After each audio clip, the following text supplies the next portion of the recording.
Horror series के एक और एपिसोड में आप सभी का स्वागत है। तो देखो, हॉरर मूवीज किसे नहीं पसंद, मुझे भी पसंद है, आप सबको भी पसंद है। अगर हम हॉरर मूवीज की बात कर ही रहे हैं तो कॉन्जरिंग यूनिवर्स को हम कैसे भूल सकते हैं, क्योंकि कॉन्जरिंग फ्रांचाइज की जो हॉरर मूवीज होती है ना, वो बेस्ट हॉरर मूवीज मानी जाती है। ये बात आपको भी पता है।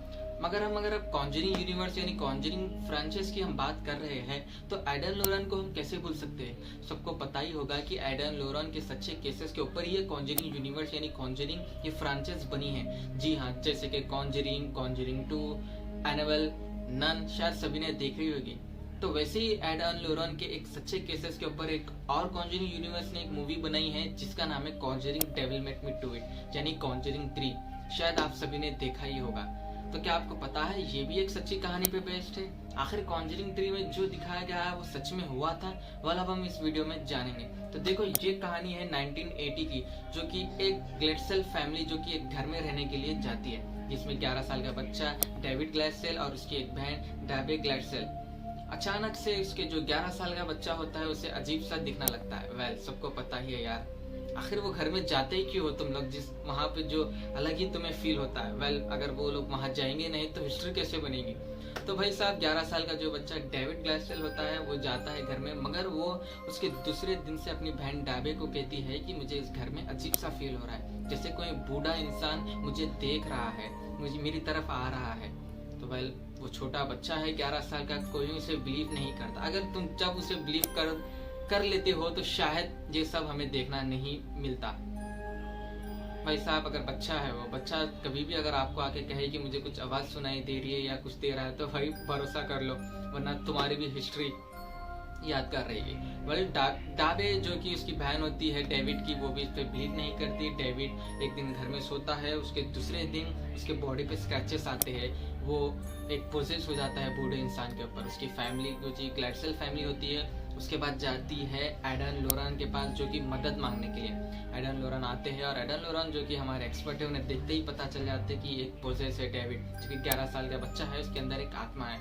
तो वो एक रात में एक्सोर्सिज्म करते हैं, जो कि एक प्रीस्ट को बुला के भाई साहब जो कि डेविड के अंदर जो भी डिमोनिक पोजेस है उसे बाहर निकालने की कोशिश करते हैं। मगर उसी वक्त एर्नियन जॉनसन नाम का एक इंसान आ जाता है। ये इंसान बहुत ही बढ़िया कैरेक्टर है, इसी की वजह से तो पूरी हिस्ट्री आगे बढ़ी है। तो भाई साहब, ये एर्नियन जॉनसन जो कि डेविड ग्लेडसेल की एक यानी फ्रेंड होता है, समझो बॉयफ्रेंड भी नहीं बोल सकते हैं, फ्रेंड होता है। तो भाई साहब, जब एक्सोर्सिज्म करते होते तो एर्नी जॉनसन भी वहां पे मौजूद होते हैं और वो कहते हैं कि डेविड के अंदर जो भी है तुम बाहर निकल जाओ, मुझे प्रोसेस कर लो, मुझे कुछ नहीं होगा, मगर मेरे भाई डेविड को छोड़ दो। ये कहते ही डेविड एकदम शांत हो जाता है। पता नहीं, जैसे कि कुछ हुआ ही नहीं, वो एकदम से शांत हो जाता है। और सब लोग कहते हैं कि भाई साहब, हमारा डेविड जो कि 11 साल का डेविड ग्लेडसेल है वो अब ठीक हो चुका है। मगर किसी को नहीं पता था कि उसके दूसरे दिन से अर्नी जॉनसन को ये सब देखना पड़ेगा, ये सब फील करना पड़ेगा।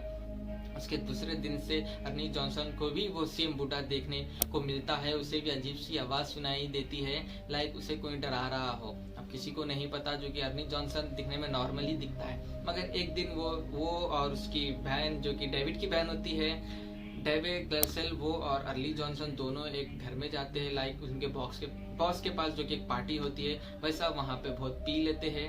मगर वो मोमेंट पे डेवे ग्लेडसेल जो घर से बाहर जाती है, उसी वक्त अर्नी जॉनसन एक हाथ में चाकू उठा के उनके बॉस के ऊपर मल्टीपल टाइम अटैक करते एक साथ। अब सबको लगता है कि भाई साहब ये क्या हो चुका है। तो उसी वक्त पुलिस आती है और अर्नी जॉनसन को कोर्ट लेके जाती है, अरेस्ट कर लेती है। मगर एडन लोरन वहां पे आते हैं और उन लोगों का ये कहना होता है कि जब अर्नी जॉनसन उस इंसान पे अटैक कर रहा था तो वो इंसान अटैक नहीं कर रहा था, वो भी एक डिमोनिक पोजेस में आके यानी शैतान के बहकावे में आके उसने उसका मर्डर किया है। तो कोड ये कैसे बिलीव करेगा कि ये सच कह रहा है या झूठ कह रहा है? वेल, यही तो एक हिस्ट्री है। मतलब सच में कोई इंसान किसी के बहकावे में आके या मर्डर कर सकता है? मुझे तो नहीं पता है। आपका क्या कहना है, आप मेरे को कमेंट सेक्शन में जरूर बता दो। मगर अर्नी जॉनसन को 10 साल की जेल होती है, मगर वो 5 साल तक रिहा हो जाते हैं, क्योंकि यार उनका बिहेवियर बहुत अच्छा हो जाता है। मगर सच में उसने मर्डर नहीं किया था, वो एक डिमोनिक प्रोसेस में आके उस इंसान को मारा है। ये बात खैर अदालत तो नहीं मानती, फिर भी 10 साल की सजा सुनाई गई है। मगर 5 साल के बाद वो रिहा हो जाते हैं और डेवी ग्लेडसेल से शादी कर लेते हैं और हंसी खुशी जिंदगी गुजारते हैं। इसके ऊपर ही कॉन्जरिंग 3 यानी devil make me do it बनी है, जिसमें तुम मूवी में देख सकते हो पूरा स्टोरी। खैर थोड़ा मसाला डाल के दिखाया गया है, मगर ये स्टोरी सच्ची है। वेल आपको क्या लगता है, क्या ये ऐसा सच में हुआ था? क्योंकि उस टाइम पे अमेरिका में पूरी हर तरफ मीडिया वाले ये न्यूज़ फैला चुके हैं कि सच में ऐसा हुआ है, एक शैतान के बहकावे में आके एक इंसान ने एक इंसान को मार दिया है। सब जने एडन लोरन को ब्लेम कर रहे थे कि भाई ये सब तुम्हारा झूठ कहा हुआ है, तुम पैसे के लिए ये सब कर रहे हो। मगर एडन लोरन तो भाई साहब सबको पता है, वो तो मेरे भी फेवरेट है पैरानॉर्मल इन्वेस्टिगेशन। इसके ऊपर कॉन्जरिंग 3 बनी है, तुम लोग नहीं देखे तो जाके देख सकते हैं। अर्नी जॉनसन अब ठीक हो चुके हैं, वो डेविड गेर्सेल के साथ शादी करके अपनी जिंदगी मस्त सुकून से गुजार रहे हैं। तो वेल आपको क्या लगता है, क्या सच में कि अर्नी जॉनसन किसी डिमोनिक प्रोसेस में आके ऐसा किया था या ये उसकी चाल थी? वेल आपका क्या थॉट है, आप मेरे को कमेंट सेक्शन में जरूर बताओ। अगर मैं मेरी बात करूँ तो भाई हाँ ये सच हुआ था, बिकॉज कौन इंसान करेगा भाई, कौन इंसान मतलब 5 साल भी कौन इंसान जेल में रहना चाहता है 5 साल भी अपनी जिंदगी बर्बाद करने के लिए? सच में हुआ था, इसी के ऊपर कॉन्जरिंग 3 बनी है, जाके देख लो। और एडन लोरन जो कि ओरिजिनल एडन लोरन है, उनका इंटरव्यू भी यूट्यूब पे अवेलेबल है, जो लोग नहीं देखे तो जाके देख लो, जिसमें वो बताते हैं कि कैसे अर्नी जॉनसन ने डेविड को बचाया था। उस वो मोमेंट पे एक्सॉर्सिज्म के टाइम पे कहा था कि वो डेविड को छोड़ के तुम मुझे प्रोसेस कर लो। उसी के बाद हमारे जो भी शैतान होता है उसकी वो चैलेंज होता है, वो गुस्से में आ जाता है, वो कहते हैं अच्छा तो मैं आ रहा हूँ, तो अर्नी जॉनसन के ऊपर आ जाता है। उसके बाद ये सब हो जाता है। अमेरिका में हर तरफ ये बात आग की तरह फैल गई थी, मीडिया वाले हर तरफ यही कह रहे थे कि क्या ये सच है, क्या ये सच है। उसके असली पीसेस भी गूगल पे अवेलेबल है, पिक्चर्स तुम लोग जाके देख सकते हैं।